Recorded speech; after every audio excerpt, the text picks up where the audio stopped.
ஒரு தேவ பிள்ளையினுடைய சாட்சியின் ஜீவியம் நம்ம ஜெயிச்சிட்டோம்னு வைங்களேன், அங்கதான் சத்துரு விழறான். நாம் கிருபையினால் நீதிமான்களாக்கப்பட்டிருக்கிறோம். கிருபையினால் அவரிடத்தில் சேரும் ஸ்லாக்கியத்தை பெற்றிருக்கிறோம். அப்ப நமக்கு ஆண்டவர் இவ்வளவு அனுகூலம் பண்ணி இருக்கிறார். ஆமென். தகப்பன் கடிந்து கொள்ளும் போது நீ சோர்ந்து போகாத அப்படிங்கிறார். உண்மையிலே ஆண்டவர் நம்ம மேல கோவப்படுறாரா, கண்டிக்கிறாரா, நம்ம சேஃப் சோன்ல இருக்கிறோம்னு அர்த்தம். நீதிமானுக்கு பூமியிலே சரி கட்டப்படும்.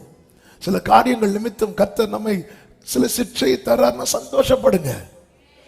தேவன் தண்டிக்கிற மனுஷன் பாக்கியவான் என்று எழுதப்பட்டிருக்கிறது. ஆண்டவர் சில காரியத்தை அனுமதிப்பார்.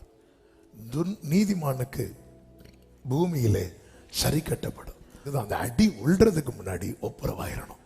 அனுக்கிரக காலம், ரட்சணிய நாள் வாசல் அடைபட்ட பிறகு நமக்கு எங்க போகணும்னே தெரியாது. இந்த கதவு அடைக்கப்படுறதுக்கு முன்னாடி உள்ள வந்துடணும்.